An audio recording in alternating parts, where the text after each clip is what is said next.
Vamos então dar início a esta sessão. Muito boa tarde, dou-vos as boas-vindas mais uma vez a este ciclo internacional de conferências doutorais em Sociologia. Se há pessoas que não precisam de apresentação, o professor João Ferreira de Almeida é uma dessas pessoas, porque todos o conhecemos, é uma figura de referência na sociologia portuguesa, é uma figura de referência na sociologia do ISCTE, onde desenvolveu durante várias décadas a sua atividade como docente, como presidente deste Instituto Universitário e também como investigador do CIES, o Centro de Investigação que continua a integrar e onde faz parte da equipa do European Social Survey. Também convém referir, só para lembrar, talvez os mais jovens não tenham disso ainda a memória que os mais velhos têm. O professor João Ferreira de Almeida foi membro fundador e primeiro presidente da Associação Portuguesa de Sociologia. A sua obra é demasiado vasta para aqui podermos enumerá-la. Eu retive apenas duas publicações recentes do ano 2013, uma visão sociológica do bem comum, num livro com o mesmo título, Bem Comum, Público e ou Privado, uma edição da Imprensa de Ciências Sociais, e o livro Desigualdades e Perspectivas dos Cidadãos, que foi publicado na editora Mundos Sociais do CIES e UEL. Hoje o professor João Ferreira de Almeida vai-nos falar de trabalho e desigualdades sociais e é um grande gosto ter-me connosco. Agradeço muito a presença e passo-lhe a palavra. Muito obrigado a todos pelas palavras gentis, como sempre parcialmente imerecidas. Foi-me solicitado vir cá fazer uma conferência, manter esse ar meio pomposo, ao curso de doutoramento em Sociologia. E fico surpreendido, vejo aqui pessoas que julguei que já tinham feito doutoramento há bastante tempo. O António Firmino da Costa, o Luís Capuz, enfim, nem vale a pena mencionar. Mas, enfim, pronto, é assim. A gente tem essas surpresas de vez em quando, mas eu fico muito satisfeito por vê-los aqui. Ora bem, este computador, além de pôr as coisas na vertical, não estou bem a perceber quais são os botões de mudança. São aqui, já vi. Ora bem, eu vou fazer coisas e fazer a comunicação de uma forma parcialmente telegráfica e alusiva, com algumas piscadelas de olho, porque cada uma destas coisas poderia evidentemente ter mais desenvolvimento, mas justamente com alunos de doutoramento e alguns tão veteranos, quer dizer, a piscadela de olho chegará na maior parte das circunstâncias. As alusões à crise atual é uma quase obrigação, não fazem parte deste programa de exposição, a não ser porque alguma referência contextual faz sentido fazer. E depois é o que vem aqui, relações de trabalho, sindicalismo que se liga diretamente ao trabalho e as perspectivas sobre o Estado, mas desta feita dos cidadãos europeus. Foi feita menção à minha ligação ao European Social Survey, que como sabem, é um repositório importante e sempre atualizado de informação comparativa fiável, metodologicamente cuidadosa, e, portanto, as referências europeias podem ser feitas com algum à vontade, situando a situação portuguesa. Clivagens de género e bem-estar é uma dimensãozinha das desigualdades globais numa sociedade a que queria também fazer referência, e tudo são referências, e depois umas notas finais. Ora bem, as tais alusões à crise. Bom, Portugal, toda a gente com alguma idade sabe que sempre se falou de crise em Portugal. Eu, desde que me lembro, desde crise, primeiro as situações políticas eram, como se sabe, completamente diferentes, depois no contexto democrático, assim mesmo, repetidamente e recorrentemente se falava de crise, e por isso eu digo que é uma semicrise permanente, apesar das oscilações dos ciclos económicos. A grande crise, como é chamada, a crise atual, que não tem precedentes próximos, como é sabido, tem levado ao progressivo empobrecimento dos portugueses, do país, e contribui para nos tornar a todos crisólogos, porque é impossível não pensar um bocado na crise, seja de que lugar seja, mesmo que não do lugar das ciências sociais. Houve uma altura em que havia um debate forte sobre saber se a crise era ou não era previsível, isso caiu em desuso, já vai lá tanto tempo que não, perdeu importância, mas enfim, era a tal coisa do cisne negro e do cisne branco. O cisne branco, é dizer, isto era perfeitamente previsível. Havia, desde logo, além de muitos outros sintomas, a questão das bolhas várias em vários países, não apenas nos Estados Unidos, em Portugal também. Não era preciso ser economista para perceber, por exemplo, que no imobiliário português era impossível continuarem a subir todos os anos ou todos os meses o preço das casas sem que alguma vez isto parasse e parasse em más condições. Bom, só para dar um exemplo. E, portanto, seria algo de previsível. O cisne negro, a ideia é que não, é um ato de Deus, era uma coisa que vem do Altíssimo. Portanto, era imprevisível, é incontrolável, é insondável, não tem razões nem explicações, e este debate durou algum tempo. E, como digo, perdeu atualidade. Eu ponho aqui os economistas para quê? Porque é uma especificidade isquetiana. Havia ali os estudantes, logo na sequência da crise, picharam uma parede interna do nosso pátio, com esta, exatamente assim, economistas para quê? Com esta pergunta. Ou seja, um dos efeitos colaterais da crise foi também uma bolha que rebentou a respeito da reputação, na altura, dos economistas. Tudo isto se reabsorve, e evidentemente, como sabemos, os economistas não são todos iguais, nem têm todos o mesmo tipo de perspectiva, felizmente, mas é engraçado ter visto esta não sei quem escreveu, não sei sequer se são estudantes de economia, ou de sociologia, ou de gestão de outra coisa qualquer, mas que foram estudantes do ISCTE que fizeram esta pergunta que na altura fazia sentido.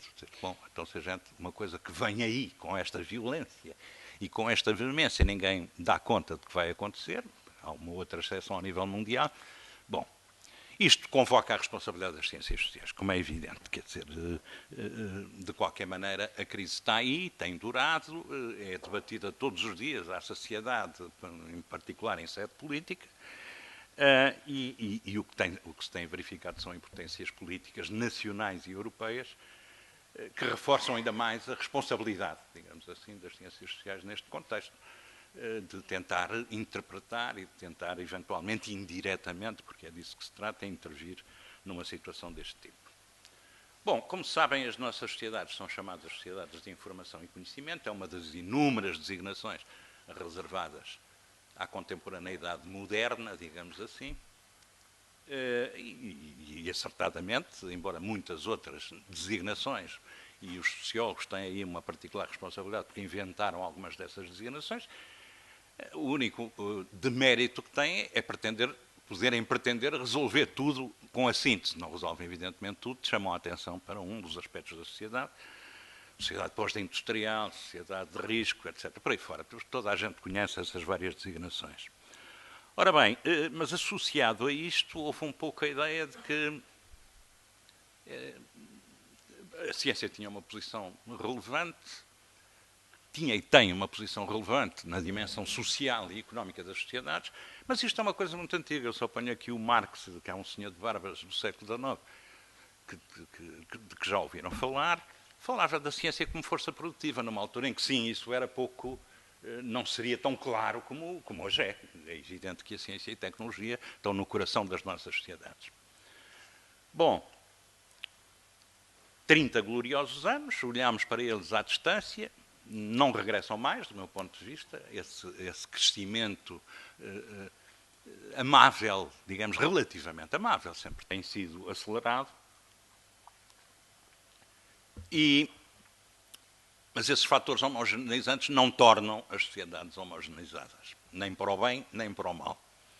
Ou seja, essas múltiplas modernidades são moldadas por especificidade, continuam a ser moldadas por especificidades de contextos sociais, económicos, culturais e institucionais nos diferentes espaços.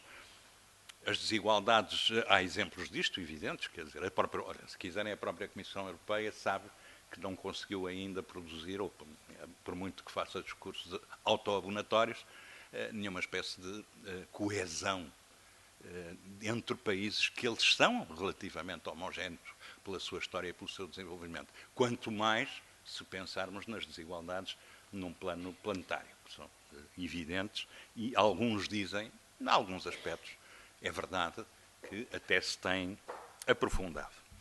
Depois há a questão das desigualdades internas nas sociedades consideradas ricas, que são também extremamente importantes, porque tem sido mostrado abundantemente que essas desigualdades internas de rendimentos no interior de cada sociedade dita desenvolvida é produtor de problemas sociais consideráveis em praticamente todos os planos. Mas não é aí que nós vamos ver. Vamos passar, não vamos ver isso, obviamente, nesta altura.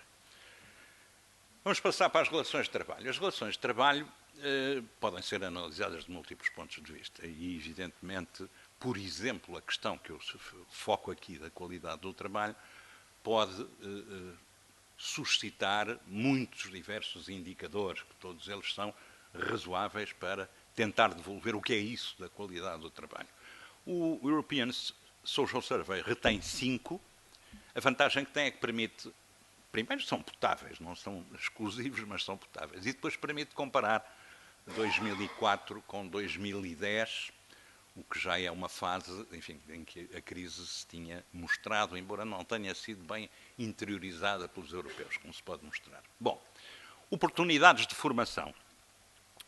Bem, obviamente a formação é benéfica para o indivíduo, se der bom resultado, e para a sociedade, e para a organização em que trabalha, etc. Portanto, a questão das oportunidades de formação em relação à qualidade de trabalho faz sentido. Ora bem, há uma quebra europeia média de 20% no período em consideração, isto é, entre os anos de referência de 2004 e 2010, em 6 anos. É enorme, é enorme. Foram avaliados, neste caso, 19 países. Como sabem, tem geometria variável a participação no ISS, neste caso eram 19, que podiam ser comparados, portanto, tiveram nestes 2 anos, e baixaram drasticamente os que tiveram maior declínio no Produto Nacional Bruto, no PIB, se quiserem, e que beneficiavam de mais fraca proteção no emprego. Aí a situação ainda foi pior no que respeita às oportunidades de formação. E Grécia e Portugal, que já tinham as mais baixas oportunidades, ainda as diminuíram. Portanto, primeiro elemento interessante. Job control tem a ver com... Bem, enfim, pode-se fazer a tradução direta de controle sobre o trabalho, ou sobre o emprego. Controle sobre o trabalho será melhor, porque é no interior da profissão que esse controle se exerce. Ora bem, aqui foram sugeridos 3 indicadores: capacidade dos trabalhadores de influírem na organização cotidiana do trabalho, influenciarem o seu ritmo, na política organizacional. Essas 3 dimensões, juntas no índice, mostram que a escala decrescente de níveis de controle tem os escandinavos no topo, é o costume, sabemos isso, e as sociedades do Sul e de Leste na base, portanto, com maior perda de job control. A Grécia e Portugal estão entre os mais desfavorecidos, embora com ligeiro progresso. Aqui não houve diminuição. Também quando se está muito no fundo é difícil diminuir mais. E é evidente que a respeito da questão do controle sobre o trabalho, o problema sindical é um problema importante. A questão da intervenção sindical é importante. Bom, intensidade do trabalho e stress. A tendência crescente vem dos primeiros anos 90, por toda a Europa. E também nos Estados Unidos, dessa intensidade e do stress correspondente. Depois se estabiliza e é retomada para os 19 países, um pouco mais tarde. Os países liberais, são na Europa, provavelmente todos, mas em particular e tradicionalmente a UK e a Irlanda, são os mais afetados, não nos deixa muito surpreendidos, mas o maior crescimento de intensidade é no Sul. Mais uma vez, estamos aqui no crescimento do stress e da intensidade. Insegurança de emprego subiu igualmente, com o Sul no topo. Mais pronunciada ainda entre os temporários e em part-time, também com os maiores cortes salariais. Aqui, por exemplo, as mulheres, como é sabido, Portugal não tem, como sabem, comparativamente uma incidência muito forte do part-time, mas às vezes há uma visão edulcorada do tempo parcial. E a verdade é que o que nós verificamos é que mais de metade das mulheres que trabalham em part-time declaram que quereriam trabalhar em tempo inteiro, que é um dado interessante para se ter em conta. Não é, portanto, uma escolha livre, é uma das dimensões de precariedade. E quando sabemos que justamente o desemprego, uma das zonas da sua queda é no trabalho em part-time, nos temporários, vemos que se percebe também porque é que pode haver opções noutro sentido que não são correspondidas. E, finalmente, conciliação trabalho-família, que é uma questão cada vez mais discutida em toda a Europa há bastante tempo. Selecionaram-se aqui 4 indicadores: preocupação, cansaço, falta de tempo, reações negativas da família. Há uma tendência crescente do conflito em todos os países, articulado ao aumento de desemprego. Não surpreende também, mas cada vez mais o problema põe-se com maior acuidade. A Grécia e Portugal aumentam mais, sobretudo em casais com insegurança e carências progressivas de orçamento. Portanto, resumindo, as avaliações comparativas até 2010 mostram o declínio da qualidade do trabalho dos europeus, com a situação global a agravar-se, depois, aceleradamente. No Sul, só no ano seguinte, como sabem, como se recordam, se manifesta a chamada crise das dívidas soberanas, e todo o contexto se degrada ainda mais. Eu cito estes dados do Eurobarómetro, referentes a 2009, porque é interessante que nessa altura os europeus tudo se passa como se não dessem conta de que havia uma crise económica e social destinada a aprofundar-se e a ser e a durar. Porque 80% dos europeus estavam satisfeitos com a sua vida, e destes 22 muito satisfeitos, e os portugueses também se declaravam satisfeitos, o que não é costume, embora muito abaixo da média, com 63%. Ora bem, há em todo caso aqui uma coisa que eu queria deixar como sugestão a respeito desta chamada felicidade e do bem-estar subjetivo. O que parece ser mais importante para esse efeito e na avaliação, digamos, automática que o cidadão faz, se é interpelado assim: você é feliz, de 0 a 10, diga lá. Você sente-se bem. Se é interpelado assim, nas operações afetivas e cognitivas muito rápidas que faz, num olhar muito rápido para o passado, para as expectativas de futuro, etc., tudo leva a crer que o fundamental sejam as dimensões afetivas. Quer dizer, as dimensões afetivas têm mais influência do que as avaliações do contexto. E isto é muito interessante. Em Portugal, em todos os dados que eu conheço, sempre as pessoas se declaram subjetivamente mais satisfeitas do que aquilo que estão em relação a tudo o resto. À polícia, aos políticos, aos juristas, aos partidos, à economia. Os portugueses são extremamente críticos e, apesar de tudo, aguentam-se. Bom, não vou desenvolver isso, mas é uma questão interessante e deixo-vos a sugestão. Claro que também sabem que o Gini, como indicador, o índice de desigualdade, nestes vários aspectos se mostra que está muito fortemente a desigualdade correlacionada com essas avaliações mais ou menos negativas, mais ou menos positivas, que os europeus fazem agora, em geral, sobre o seu contexto de vida. Única exceção que eu sempre achei, quando a vi, muito interessante, é a satisfação com o trabalho.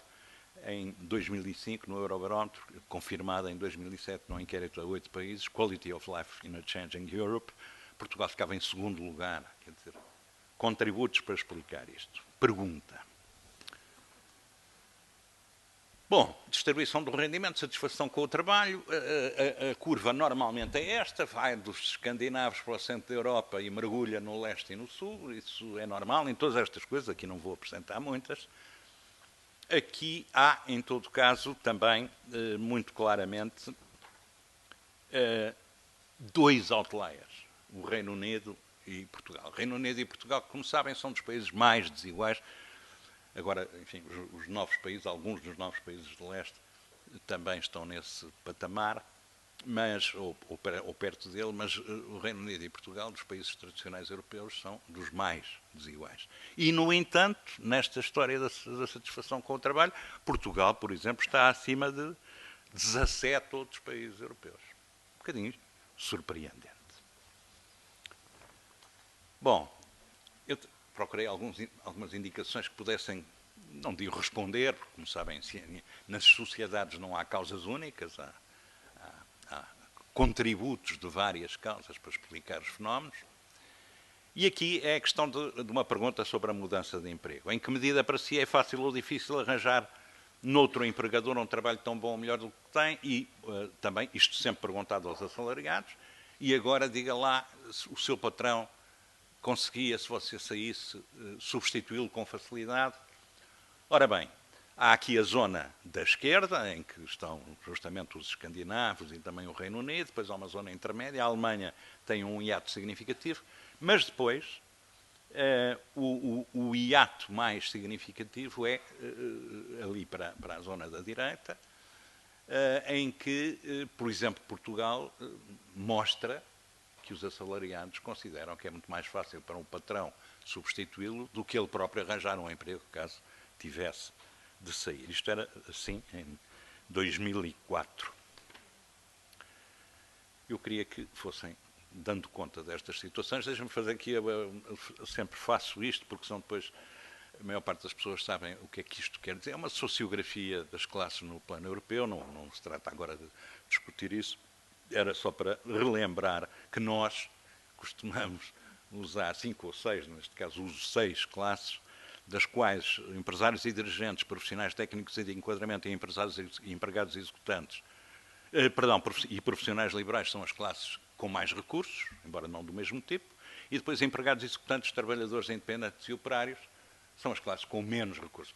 É uma clivagem 3-3 entre uns e outros. Já veremos que tem implicações noutras coisas e por isso. Bom, isto é feito, como saberão, a partir do ISCO, da classificação de profissões, que é idêntica para toda a Europa, e depois combinada com a situação na profissão, que dá estes resultados. Vale a pena dizer, já agora, enfim, o que tem, como sabem, crescido são os setores de serviços.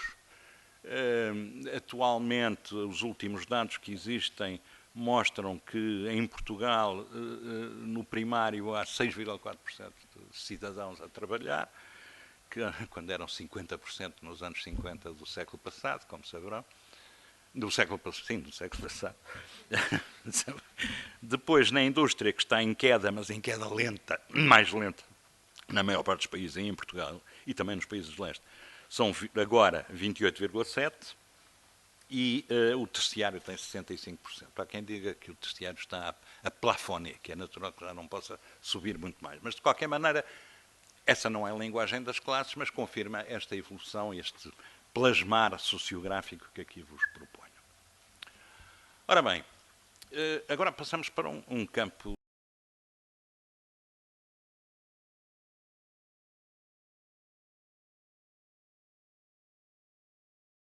que põe a teoria operacional dos valores transsituacionais e situacionais. Transsituacionais se aplicam a todas as situações. E aqui o que está retido são os 2 eixos que ele considera para os valores transsituacionais, que têm a ver com abertura à mudança versus conservação e autotranscendência versus autopromoção. Bom, mas isto foi depressa demais.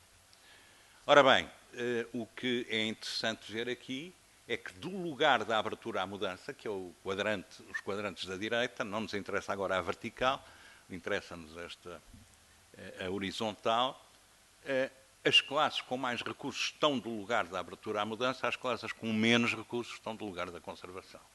Surpreendente? Eu acho que não. Acho que não, porque estas classes com menos recursos têm uma posição mais defensiva na sociedade, são mais atacadas, são mais sofredoras dos avatares sociais e, em particular, em situações de crise, que não era o caso aqui ainda, mas isso mostra-se com clareza e é confirmado agora nos valores sobre o trabalho. Aqueles são os transsituacionais, estes são situacionais, são sobre o trabalho. Então, o que é que nós temos? Já vêm aqui duas das classes, os trabalhadores independentes não aparecem com qualificação importante, mas claramente os empregados executantes e os operários, as outras duas classes subalternas, estão do lugar dos chamados valores instrumentais, dos valores e não dos valores expressivos. Ou seja, o que querem do trabalho é que o trabalho seja seguro, o que querem do trabalho é que tenha, sobretudo, evidentemente, não é exclusivo, o que querem do trabalho é que tenha remunerações elevadas. Por contraposição com profissionais técnicos e de enquadramento, que são os meus caros amigos e eu próprio, que queremos um trabalho que permita conciliar com as responsabilidades familiares, um trabalho em que possa ter iniciativa, e menos porque aí não há grandes opções, boas oportunidades de formação. Bom, o que é que se vê aqui? Vê-se que há uma contraposição clara, portanto, entre profissionais, são quase simétricos, profissionais liberais, empresários e dirigentes, versus empregados executantes e operários. Uns querem o trabalho segundo, os outros querem mais o trabalho em que se possa ter iniciativa.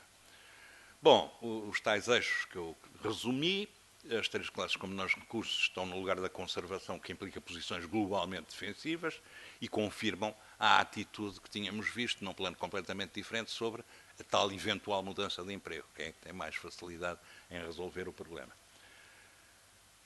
Os valores situacionais também mostraram o tal trabalho seguro e a prevalência dos valores instrumentais sobre os expressivos, e parece claro que o tal aparentemente, isto é para fechar este círculo, o tal aparentemente anómalo juízo positivo dos portugueses sobre o seu trabalho terá frequentemente a ver com essas atitudes defensivas e conservadoras num sentido cuidadoso do termo. Ela pode traduzir-se pela ideia: estou satisfeito com o meu trabalho porque tenho o privilégio de o manter. Bom, mais vale este trabalho que nenhum. E isto é mais assim, quanto mais crise se deita em cima dos ditos trabalhadores. Se verificarmos que os dados apresentados são todos pré-crise, é legítimo presumir que as posições defensivas só se poderão ter, entretanto, acentuado, em particular, por força de mais desemprego e mais precariedade. Enganei-me. É para a frente. Bom, agora umas pequenas sugestões sobre o sindicalismo. O sindicalismo, como sabem, que continua a ser central nas relações de trabalho na Europa, que é disso que estou a falar, tem, em todo caso, diminuído claramente o volume das filiações e tem sofrido recuos claros na Europa. Além disso, na sua própria composição, mas não vamos falar disso. Entre situações muito diversas, os países do Sul revelam pertenças abaixo dos 12%. E os tais processos importantes de desfiliação. É verdade também nos países do leste, por exemplo. A pergunta é desinteresse pela ação sindical? É porque as pessoas acham que os sindicatos deixaram de ter interesse? Parece passar-se o contrário, com perto de 75% dos europeus do Sul, Portugal, Espanha, Grécia, a reconhecerem a necessidade de sindicatos fortes. Eu já vos mostrarei uns quadros sobre isso, para confirmar aquilo que estou a dizer. Eu acho que há razões variadas para este contraste entre, por um lado, a desfiliação e a pouca presença ativa nos sindicatos dos trabalhadores, e o continuarem a dizer, e porventura a dizerem mais, que os sindicatos fortes são uma condição essencial da vida nas nossas sociedades.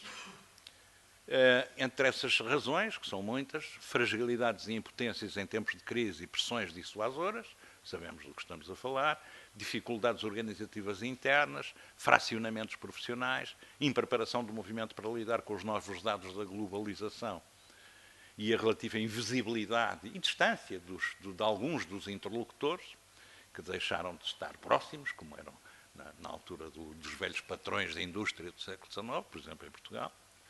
Retração da indústria tradicional, tentação do free riding. Free riding, como sabem, quer dizer os outros que façam, eu aproveito disso. Bom, um conjunto certamente vasto de razões.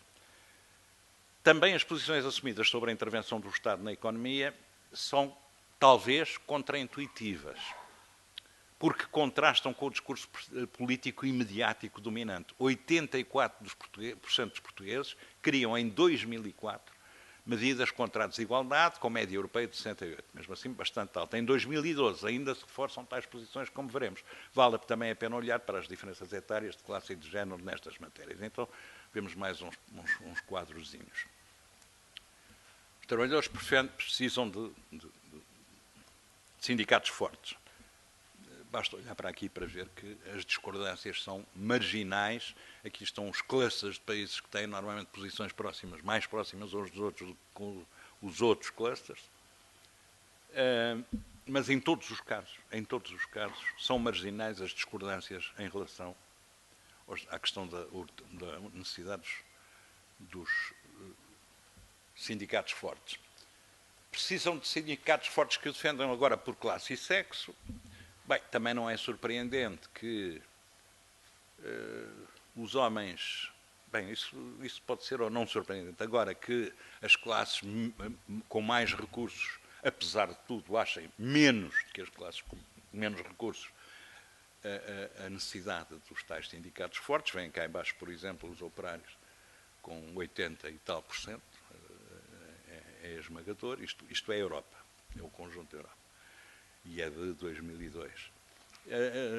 Vale a pena ver, em todo caso, também a questão das mulheres estarem normalmente acima dos homens no reconhecimento dessa necessidade.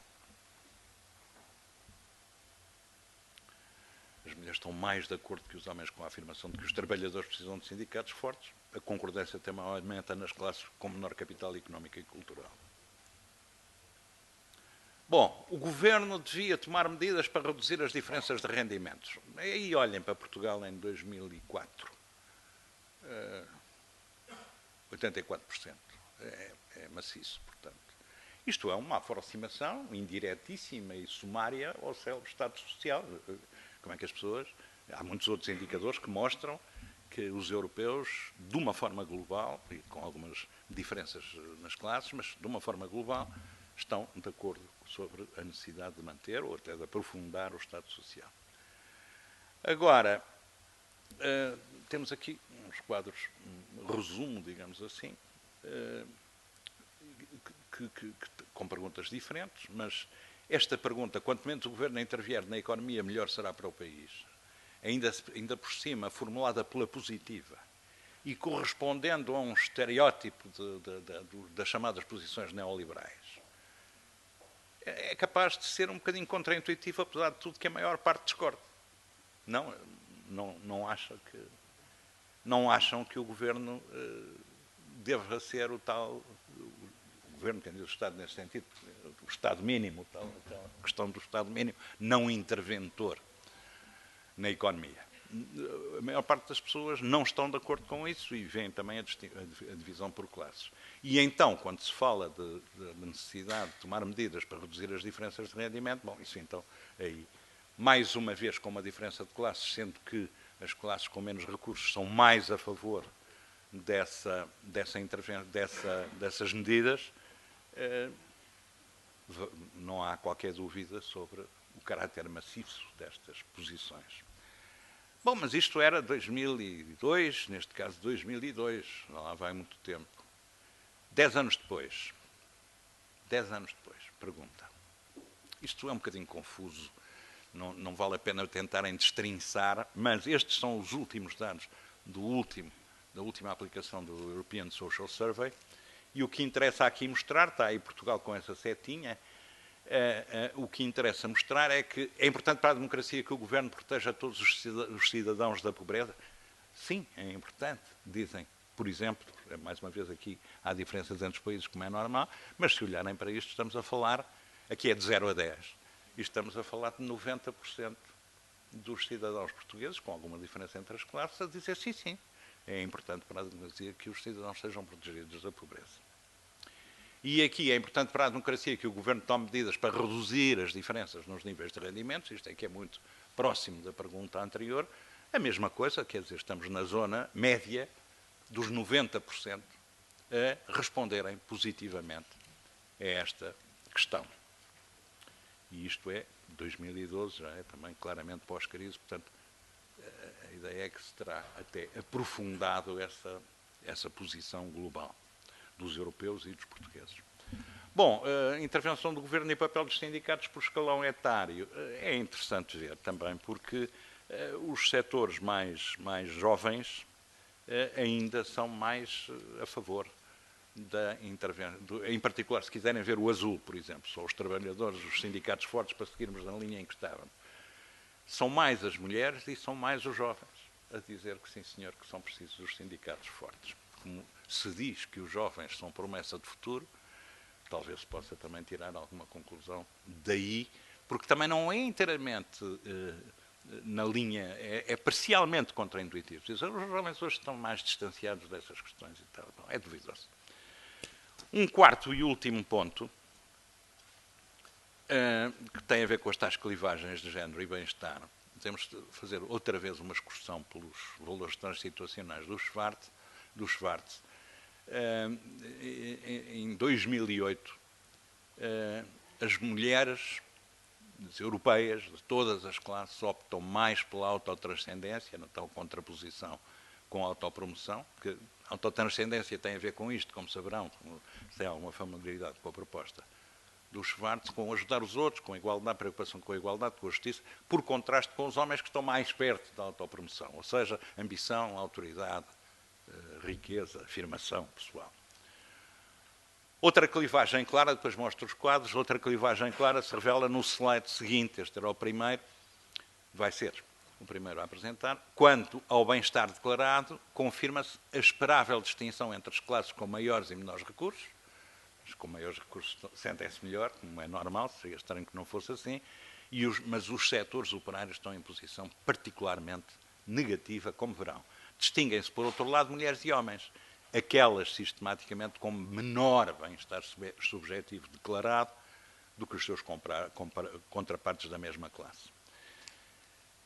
Eu diria que talvez aflorem aqui razões para a sua insatisfação relativa, tendo em conta a propensão e a prática feminina do cuidar, que, como nós sabemos, com informação vinda de outros carnavais, que é uma coisa que existe. As mulheres, quer em casa, quer fora de casa, têm mais propensão que os homens para o que se chama o cuidar. E, por outro lado, a sobrecarga de esforço que resulta em tempo, mensurável em tempo consumido pelas mulheres, sobretudo em famílias que nós chamamos de dupla carreira. Ora bem, estas duas coisas não ajudam, certamente, as mulheres a terem um grande bem-estar subjetivo e, por comparação com os seus contrapartes, classe a classe, mostram isso mesmo. Depois há mais 3 últimos slides que ilustram correlações entre a desigualdade interna de rendimentos e o bem-estar subjetivo, a comparação classista a esse respeito em Portugal com a média europeia e, finalmente, o grau de bem-estar económico também por classe social. E vamos ver, começar aqui pela questão, outra vez, dos valores humanos na Europa. Bom, aqui o que nos interessa é esta questão que tínhamos enunciado da autotranscendência e da autopromoção. A autotranscendência, porque aqui é um menos, não vale a pena perder tempo a explicar isto, mas repararão que as mulheres estão nos 2 quadrantes da direita e os homens, olhando na horizontal, que é o que agora nos interessa, e os homens nos 2 quadrantes da esquerda. Portanto, a tal questão da autotranscendência ser mais escolhida, as posições pelas mulheres e a autopromoção pelos homens. E agora há bem-estar subjetivo na Europa por classe e sexo. Claro que há aqui uma coisa não surpreendente, mais uma vez, as 3 classes que estão contidas do lado esquerdo do slide, que são as das classes com mais recursos, evidentemente que declaro que estão todas elas acima da média na Europa, e as 3 classes com menos recursos, uns estão ali na média e os operários cá para baixo de uma forma muito marcada. Agora, o que é certo é que em todas as situações, como eu já tinha dito, o bem-estar subjetivo das mulheres é sistematicamente inferior ao dos homens. Satisfação com a vida na Europa, satisfação com a vida e o índice de Gini, portanto, mais desigualdade para os quadrantes da direita. Bom, o desenho é o mesmo, ali o quadrante superior esquerdo super guarnecido dos países mais igualitários, não me surpreende. A Espanha está sempre bem, está sempre satisfeita. O Reino Unido, bom, mas o que importa aqui é ver o nosso quadrante e os nossos companheiros de percurso são a Estónia, a Grécia, a Itália, a Polónia, a Letónia, a Lituânia, a Roménia e a Bulgária, mais desiguais e menos satisfeitos com a vida e com menor satisfação subjetiva. Mas há aqui também, se quiserem, dois outliers, que são dois outliers no sentido da igualdade, que são a Eslováquia e a Hungria. Como sabem, os 6 países de leste, os países de leste continuam a estar a leste, no que nos respeita, fizeram um quiasma, quer dizer, uma parte desses países tornaram-se fortemente desiguais. É o caso, vem aí, por exemplo, da Letónia e da Roménia, e da Bulgária e tal. E depois há outros que conservaram uma tradição igualitária, que é o caso da Eslováquia e da Hungria. Mas que não estão muito satisfeitos só por causa dessa igualdade. Porquê? Também não é difícil de perceber. A transição pós-soviética é muito recente e as incertezas de futuro estão lá. As pessoas não sabem o que é que vai acontecer, quer dizer, têm, portanto, fortes dificuldades. Aliás, os incidentes e conflitos, quando eles até, em alguns casos, são quentes, em alguns desses países, mostram isso mesmo, quer dizer, a situação é ainda instável e insatisfatória para os habitantes respectivos. Isto é uma outra forma de mostrar, quer dizer, mais uma vez, mas aqui era para mostrar o contraste entre a Europa e Portugal. O azul é a Europa, claramente acima da média, exceto nos empregados executantes e claramente nos operários, e Portugal sempre abaixo da média, mas naturalmente com uma diferença significativa entre as 3 classes com menores recursos, seja os trabalhadores independentes, os executantes e os operários, em relação aos outros. Bem-estar económico na Europa e em Portugal por classe social. Bom, aqui Portugal está aí ao pé da comparação direta e visível com a Europa no seu conjunto, dos países participantes, e vê-se o rendimento atual dá para viver é o amarelo. Nós temos ali a maioria absoluta dos portugueses dizia, nesta altura, porque estamos a falar dos valores agregados de 2002 a 2008, de qualquer maneira antes da crise, portanto, dizia que dava para viver, que é o efeito do país remediado. Aquela ideia da portuguesa, não estamos bem nem mal, antes pelo contrário. Mas claramente, o rendimento atual permite viver confortavelmente, bem, não é o caso, eu estou a ver os números de conjunto. 7,9% dos portugueses só. E, no outro extremo, é muito difícil viver com o rendimento atual um valor muito elevado de 11,2%, que é residual, ou era residual na Europa, 3,6%. Depois, a clivagem por classes é também bem nítida com as classes que estão do lado esquerdo e que são as 3 com melhores recursos, também a declararem, que não é surpreendente, que estão melhor. E vou acabar, porque já vos massei com certeza suficientemente, com umas brevíssimas notas finais, para dizer algumas coisas que são óbvias. São particularmente graves as repercussões diretas e indiretas da crise atual, que está ainda a desenvolver-se, que não sabemos exatamente quando é que acaba, não obstante alguns discursos em sentido contrário, sobre o trabalho, as desigualdades, o Estado Social. Na primeira década do nosso século, a qualidade de trabalho, medida por diversos indicadores, revelou declínios acentuados, eu diria muito acentuados, na Europa e em Portugal. A partir de 2011, a crise das dívidas soberanas e a hiperausteridade foram acelerando, obviamente, esse declínio.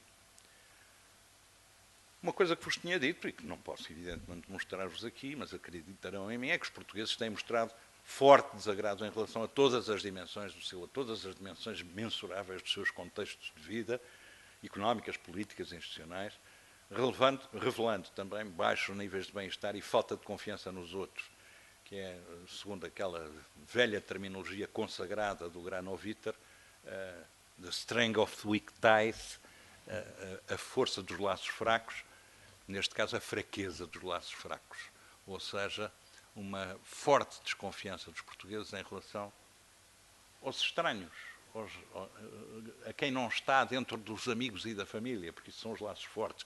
Era o capital social no sentido de Bourdieu, sobretudo no sentido de Bourdieu. No sentido de Putman, no sentido... Enfim, Granovitter apenas falava dos laços fracos e mostrava a importância dos laços fracos. Quer dizer, como é evidente, qualquer sociedade democrática só ganha em haver uma confiança básica nos outros, no cotidiano, para intervenções físicas, para organizar coisas em conjunto. E nós sabemos que os portugueses têm um déficit muito significativo, que também é confirmado pelas respostas aos questionários, em que eles estão sistematicamente abaixo de outros europeus em relação à confiança que depositam à partida num cidadão ou numa cidadã que não conhecem. Dentro destas posições negativas e críticas, a exceção é a satisfação com o seu próprio trabalho. E eu dizia, explicava porventura por atitudes defensivas e preferência acentuada pelo trabalho seguro. Europeus e portugueses valorizam muito os sindicatos e a intervenção do Estado na economia, ao contrário talvez do que se pudesse esperar. As classes com menos recursos ainda reforçam mais a defesa do Estado Social. E a crise vai confirmando essa tendência, como vimos a partir dos dados do ano passado. No plano das questões de género, a propensão feminina para o cuidar e o tempo comparativamente mais dilatado que consomem em trabalho contribuirão, julgo eu, para explicar o menor bem-estar que sistematicamente declaram. Bom, e...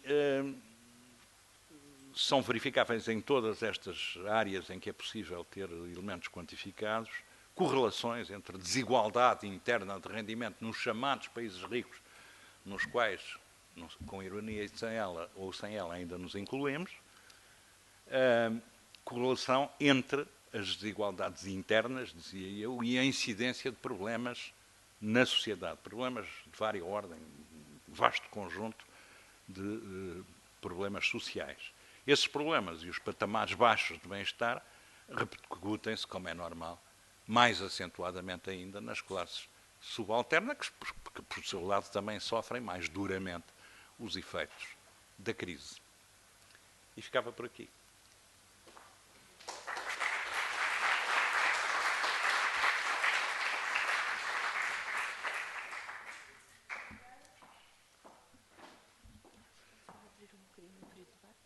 Yes.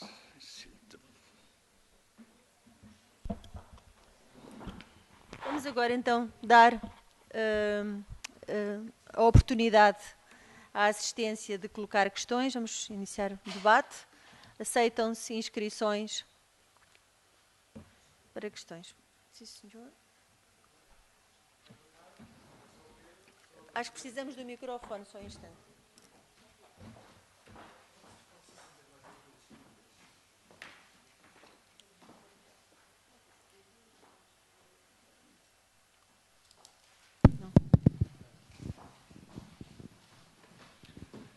Eu não perguntei, conseguiram ver razoavelmente os quadros?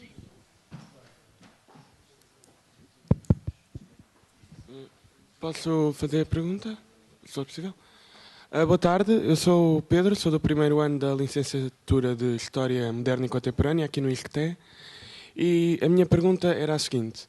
Como eu sei que é uma pessoa que é entendida em trabalho e a relação da sociedade e o trabalho, eu gostaria de perguntar como é que olha para a nova lei que vai ser aprovada pelo Governo, em que aprova que as pessoas podem ser despedidas quando a função que é exercida deixa de ser útil. Qual é as consequências que acha que vão suceder dessa medida? Sim, com certeza. Boa tarde, sou Henrique Correia, primeiro ano de doutoramento em Sociologia. A minha questão é a seguinte: como acabar com a desigualdade se estamos num mundo globalizado e desigual, em que existem países emergentes, em que há dumping social e condições laborais mais flexíveis? Como faz-se para competir com esses países, nomeadamente a China, a Índia? Como é que se vai resolver a situação? E também como isso afeta em termos de dívida soberana? Não sei se há mais alguém que tenha pedido a palavra.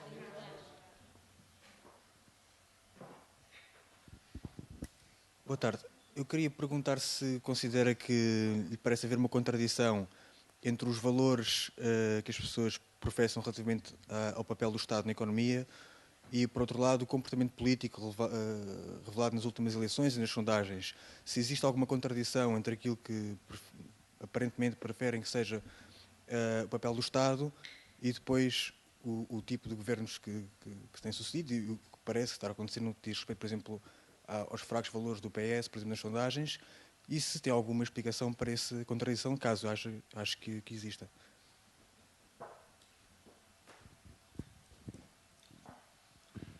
Bom, eu tentei disfarçar, mas eu não sou especialista em coisas de trabalho. Há aqui vários especialistas, ainda bem que consegui confundir um dos auditores a respeito da minha competência nesse campo. Não tenho particulares competências nesse campo das questões do trabalho, falando agora mais seriamente. Mas em relação à nova lei do trabalho, como em relação a outras medidas legislativas e políticas que têm vindo a ser tomadas, tem sido dito, e é verdade, que correspondem a uma tentativa mais ou menos condicionada de destruir o Estado Social. E, portanto, há aí a questão fundamental, anos atrás, desde o Keynes, era a questão do pleno emprego. Era a ideia de que uma sociedade só pode funcionar, uma sociedade democrática só pode funcionar de uma forma eficaz quando o pleno emprego é uma expressão um bocadinho excessiva, naturalmente, quer dizer que seja a 100%, mas o desemprego tem de ser provisório e residual, porque senão as sociedades não funcionam. Ora bem, não é esse o sentido que tem vindo a acontecer, e estou a falar agora só do nosso tipo de sociedades. Pelo contrário, sabe bem que o desemprego... Portugal tinha uma tradição de um nível relativamente baixo de desemprego, a par de uma tradição de baixos salários, mas relativamente baixo, então comparado com os nossos vizinhos, muito claramente baixo de desemprego, e o desemprego disparou de uma forma considerável. Bom, também em relação à segunda pergunta, esta questão se põe, o conhecido economista Stiglitz tem produzido vários escritos de atualidade e de intervenção, não apenas de diagnóstico económico e social, sobre a questão o que é que está a acontecer nas nossas sociedades, porque é que as coisas estão a funcionar desta maneira. E uma das perguntas que faz ele próprio, o Stiglitz, no seu último livro, é: então isto da desigualdade, como é que se pode acabar com isso? Bom, como diriam os outros, é uma pergunta de $1 milhão. Não haverá receitas únicas para acabar com a desigualdade. Agora, há uma coisa que ele diz que é interessante, vindo de um economista, e com que eu estou inteiramente de acordo, é que a determinante fundamental a respeito da igualdade e da desigualdade é política. É política. Não tem a ver só com os mercados, nem sobretudo. Não tem a ver só com a economia, nem sobretudo. Tem a ver com a política. Ele conhece bem, evidentemente, a situação americana e traz a esse respeito um itinerário, uma história, uma pequena história a respeito do assunto.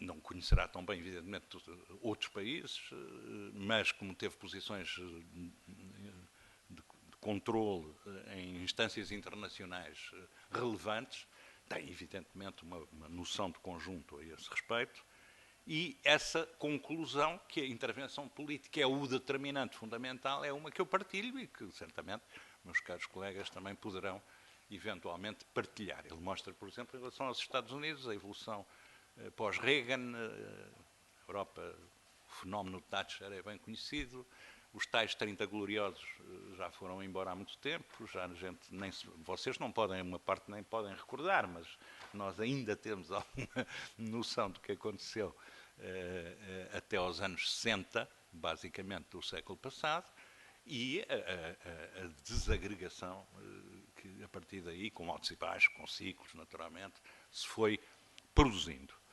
A lei do trabalho não é mais do que um avatar dessas políticas que são a nova lei do trabalho, a nova proposta de trabalho.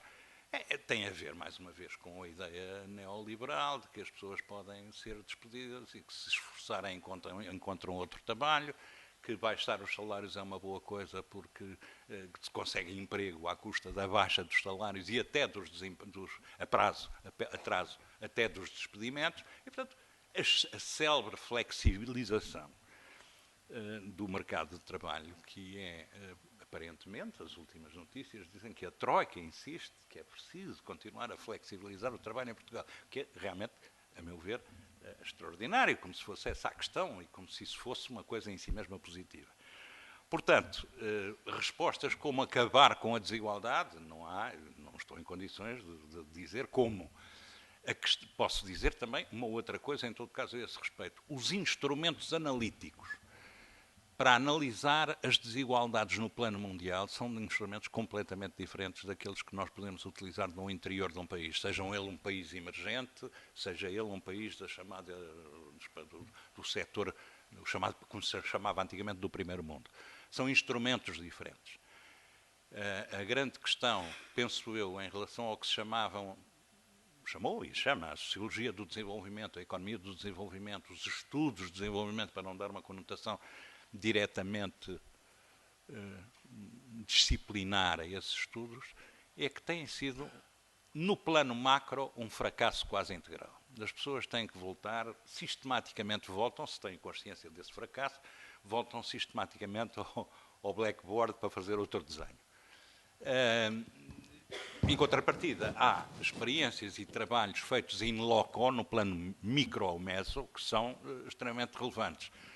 Só que não foi, a meu conhecimento, mais uma vez também não sou um especialista em sociologia do desenvolvimento, mas a meu conhecimento ainda não há elementos de cimento dessas experiências positivas feitas no plano meso ou micro para dar uma dimensão mais consistente à economia, à sociologia e aos estudos do desenvolvimento.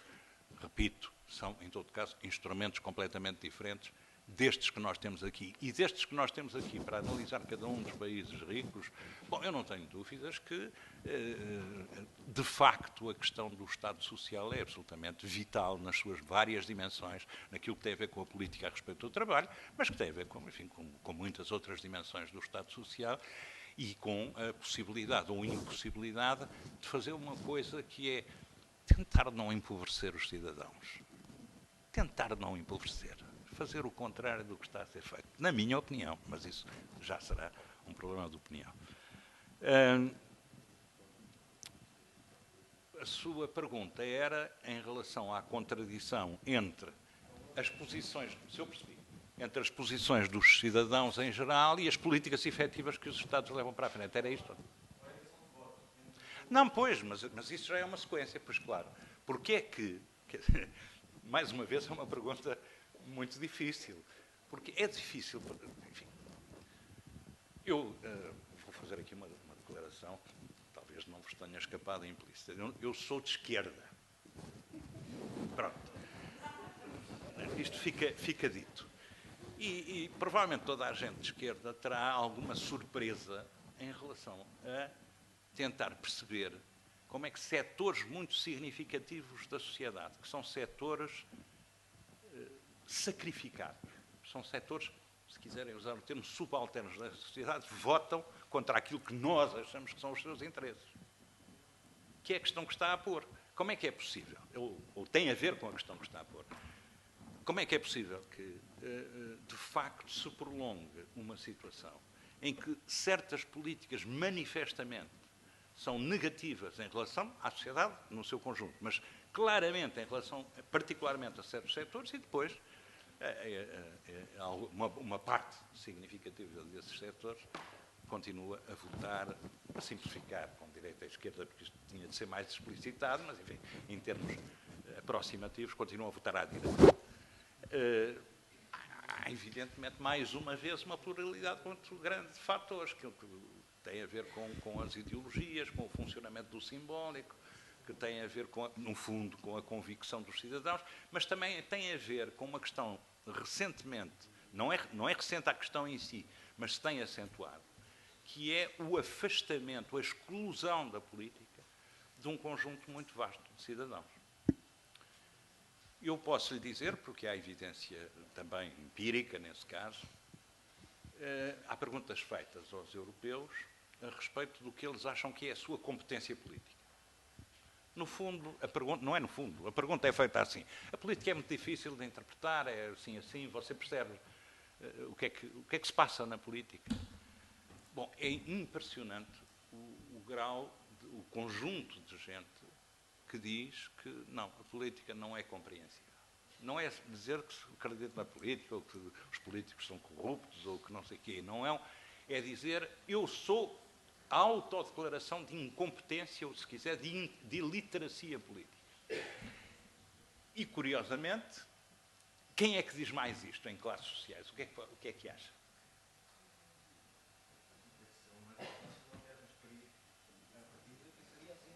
Os subalternos, exatamente. As classes subalternas. Então os operários dizem isto maciçamente. Declaram-se como partilhando de uma completa iliteracia política. Eu não entendo o que se passa na política. Bom, não é que isto seja uma resposta, mas quer dizer, se os próprios, digamos, os próprios atores potenciais, atores cívicos, atores políticos, atores sociais, se declaram incompetentes para perceber o seu contexto e aquilo que há a fazer e a maneira como é interpretável esse contexto, bem, nós não podemos, evidentemente, esperar coisas muito diferentes daquelas que estão a acontecer. Mas, enfim, as vossas perguntas não são perguntas fáceis. Vocês têm mais questões?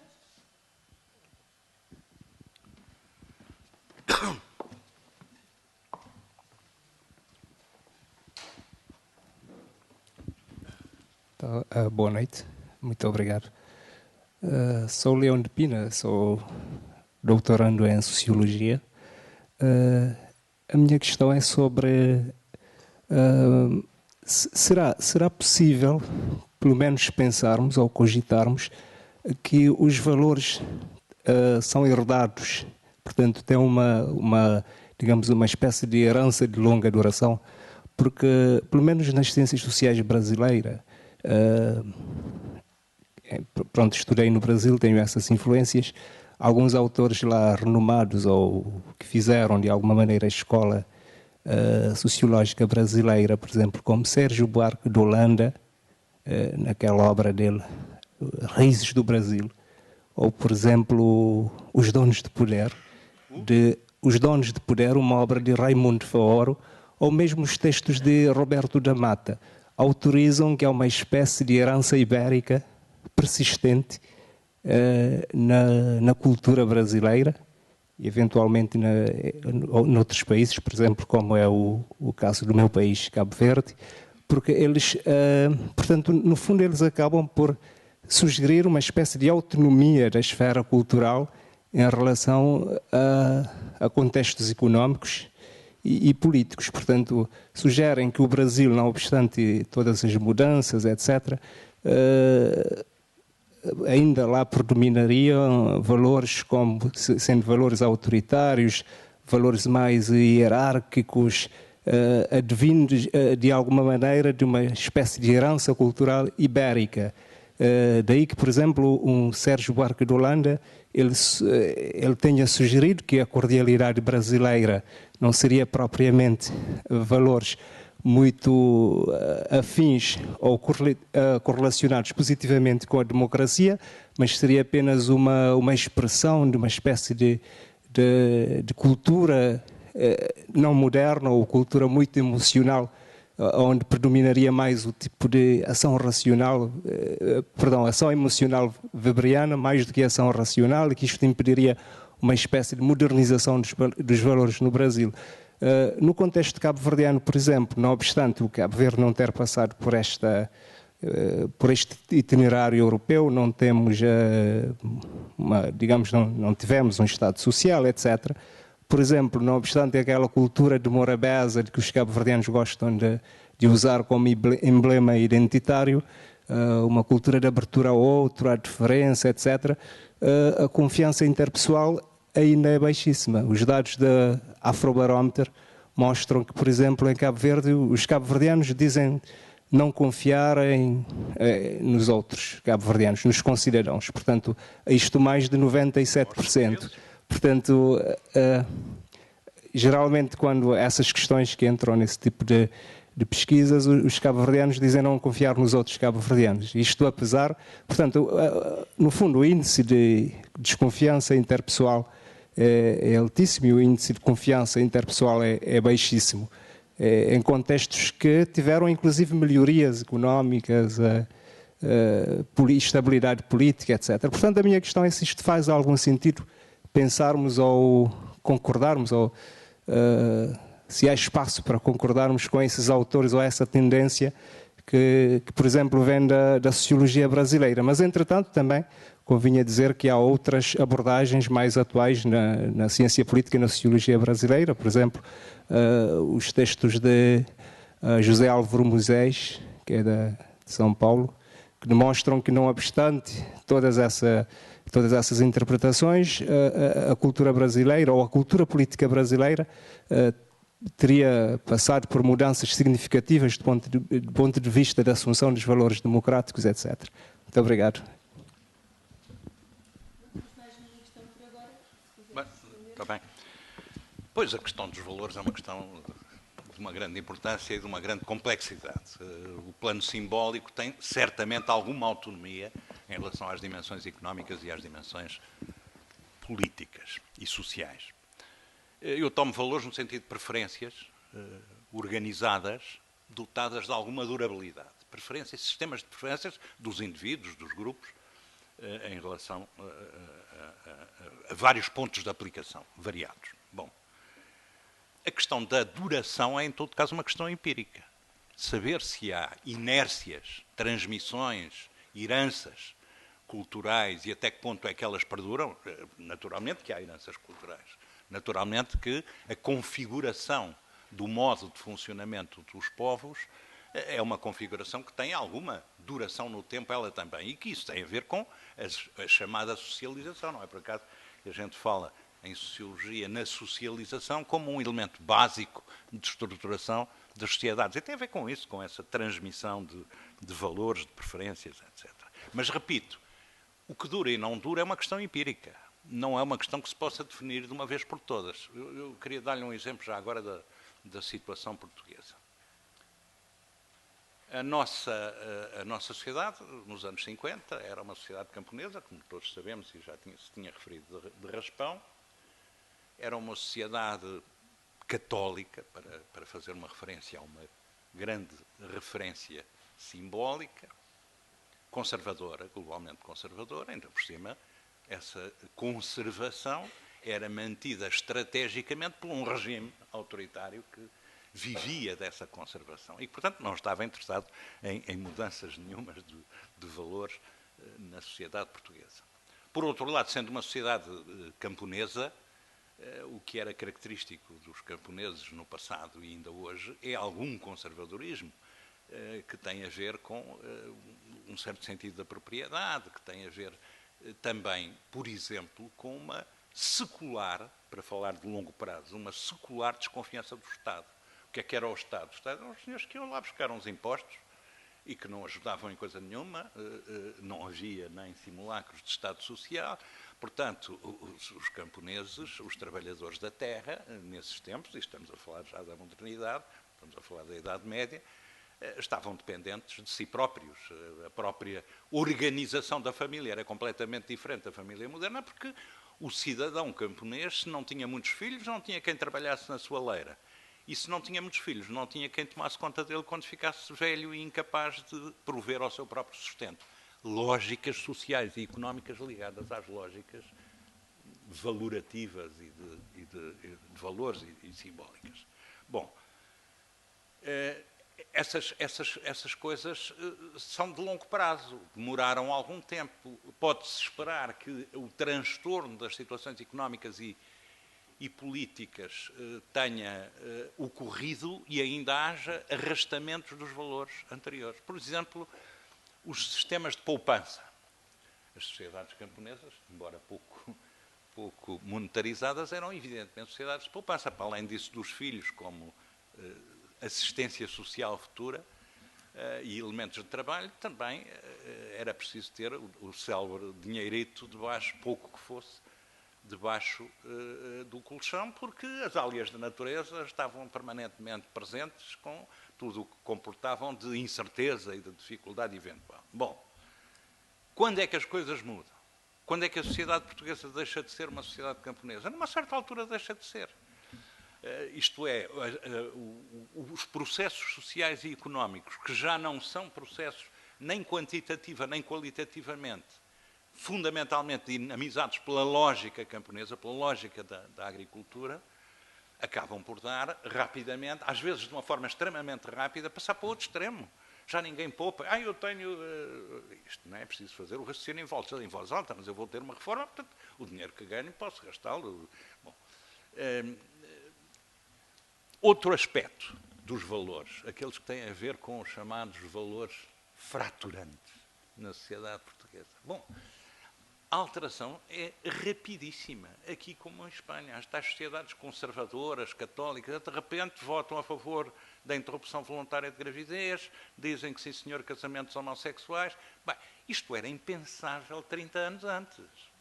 Ou seja, mais uma vez é uma questão empírica para tentar perceber o que dura e o que não dura. E não nos podemos nunca impedir, nem devemos impedir-nos de tentar analisar como é que essas evoluções, no plano simbólico, no plano dos valores, que era a questão que estava a pôr, se ligam às evoluções que se passam noutra dimensão, ou noutras dimensões económicas e políticas e sociais, sabemos nós que, em todo caso, os valores também fazem parte da sociedade e, portanto, eles próprios influem no modo como as coisas evoluem. O velho Weber sabia isso bem, enfim, é um exemplo clássico da sociologia a respeito dessa ligação do espírito, isto é, no caso do espírito do capitalismo, a organização simbólica do mundo na cabeça das pessoas e dos grupos e aquilo que efetivamente vai acontecendo noutros planos e na economia. Agora, que há inércias e que há heranças, isso certamente. E depois teremos de ver em cada circunstância, por exemplo, em Cabo Verde, o que é que está a durar e o que é que está a mudar e tentar perceber porquê, sempre na ligação das dimensões simbólicas às outras dimensões da vida social. Mas, enfim, é uma resposta obviamente abstrata.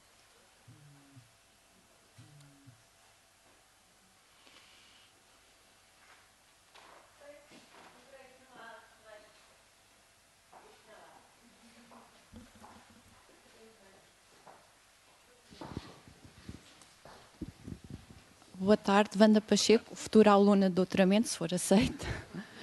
Eu tenho uma pergunta rápida para o professor. Tem vindo a ganhar terreno na Europa e também em Portugal a discussão em torno do rendimento básico incondicional. Entre outras coisas, advoga-se que vai reduzir a desigualdade, que vai empoderar os trabalhadores na sua relação com os empregadores. Eu queria ouvir o professor, a sua opinião sobre o assunto. Não, eu não conheço em profundidade a questão, mas é evidente, ainda uma vez, que é mais uma questão ligada ao Estado Social, mas não só ao Estado. Vamos lá ver, sempre há colaborações entre o que nós chamamos o Estado, que é a intervenção, enfim, que é sempre nesse sentido de cima para baixo, e do modelo organizativo político para a sociedade, mas há também formas que a sociedade vai conseguindo de auto-organização que são mais ou menos positivas para a vida coletiva e para a intervenção cívica. Eu acho que houve durante um tempo, enfim, temos alguns colegas que defenderam isso, um exagero em relação à possibilidade do que se chamou a sociedade de providência. Eu sou dos que pensam que o Estado é insubstituível na sua intervenção e, portanto, que o Estado Social continua a ser uma necessidade no seu aprofundamento e na sua forma de intervenção. Mas é evidente que isso não tem nada que apagar as capacidades interventivas do que se chama a sociedade civil. Eu acho, pessoalmente, e tenho, enfim, já escrevi isso, que nós padecemos muitas vezes de um raciocínio dicotómico. Não sei se é contágio dos computadores, mas acho que não, porque é prévio aos computadores. Os zeros e uns já vêm de há muito tempo. E, por exemplo, a dualidade política, sociedade, mercado, Estado, é completamente enganadora. A ideia de que o que temos que discutir é mais Estado, menos Estado, mais mercado, menos mercado, é uma forma muito parcial de pôr a questão. Justamente deixa de fora, em alguns casos, essas dicotomias, pura e simplesmente deixam de fora o que nós podemos chamar de sociedade civil, que aliás é um termo que tem também uma história por si já bastante antiga. A capacidade de intervenção da sociedade civil, que é, para falar agora outra vez em termos políticos, foi durante algum tempo um slogan de direita, é uma coisa que faz todo sentido. A vitalidade da sociedade civil é uma questão fundamental nas sociedades. E essa vitalidade traduz-se em iniciativas as mais variadas. Todos nós sabemos que é assim. Também sabemos, para voltar ao nosso colega cabo-verdiano, que a desconfiança é o pior conselheiro para a organização de uma sociedade civil forte. A confiança nos outros, os autores americanos dizem isso, mas não era preciso dizerem, aquele clássico do Putman, Bowling Alone, vocês provavelmente conhecem o livro. Bowling Alone era a ideia que a malta agora nos Estados Unidos, quando vai jogar bowling, vai jogá-lo sozinho, porque já antigamente apresentava-se numa zona de bowling, não era preciso ir com os amigos, não era preciso combinar nada, porque a confiança nos outros era isso que dava. Havia sempre lá alguém que jogava connosco e era tão bom jogar com um estranho, ou quase como com uma pessoa conhecida ou um amigo. E agora o Bowling Alone é para contrapor àquela sociedade americana muito comunitária, muito participativa e muito confiante, que o Putman entende que havia no passado, contrapor a nova sociedade mais egoísta, mais parcelizada, mais individualizada e mais desconfiada. Provavelmente tem alguma razão. Nós podemos acreditar que em Portugal também há, e no resto da Europa, alguma evolução nesse sentido, que certos fenómenos como o crescimento da criminalidade têm eventualmente algum efeito a esse nível. Eu tenho para acabar, só uma petita história, eu tenho uma brasileira que era diretora da rádio, de uma televisão cultural de São Paulo, me deu uma coleção vastíssima de CDs com músicos brasileiros. Eu gosto muito de música brasileira, mas quer dizer, é uma imensidade de pessoas, a maior parte das quais eu não conhecia. E é uma coisa que foi feita por essa Televisão Cultura de São Paulo, com entrevistas, em que o entrevistador, a voz não aparece, mas aparece a resposta, como é evidente, e percebe-se qual era a pergunta pela resposta. Aquilo tudo era gente já com uma certa idade. Os brasileiros do Rio relatavam sistematicamente o ambiente agradável, simpático e sem problemas de criminalidade do Rio nos anos 40, 50 do século passado. Alto contraste. São muitos testemunhos para a gente não acreditar que seja verdade. Quer dizer, de facto houve um transtorno também nesse aspecto nas nossas sociedades. Mais uma vez, é uma questão muito complexa, é essa da criminalidade. Mas, claro, se eu vou na rua, com razão ou sem ela, às vezes contra as estatísticas efetivas, estão-me sempre a dizer, agora a malta é perigosa, tem que se pôr a pau, porque não sei o quê, o gajo vai cruzar contigo, se calhar é para te roubar. Bem, naturalmente que isto induz a tal, contribui, não é o único fator, mas contribui para induzir a tal desconfiança dos outros. Eu lembro já agora, para outra petite história, um casal brasileiro amigo, já uns bons anos atrás, estávamos a conversar na rua, às 11 ou meia-noite, ou perto da meia-noite, e há um cidadão português que se aproxima. Vou-vos dizer o seguinte, o tipo tinha sido guerrilheiro na fase da ditadura, portanto não era propriamente um tipo tímido no Brasil. Ficaram absolutamente em pânico, o tipo aproximou-se, eles acharam logo que era um assalto, quer dizer, uma reação instintiva de gente que não é, como se diz, medricas ou especialmente tímida, pelo contrário.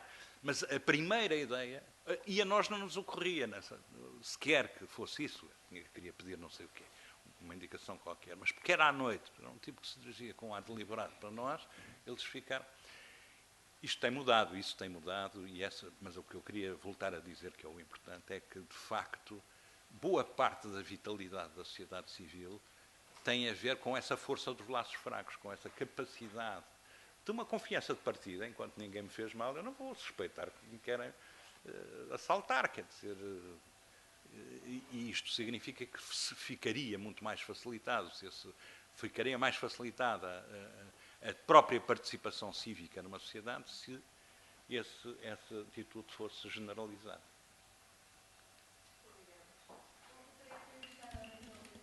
terminada esta sessão. Quero agradecer de novo ao professor João Ferreira de Almeida ter aqui estado connosco e despedimos até à próxima conferência. Uma boa tarde e um bom fim de semana.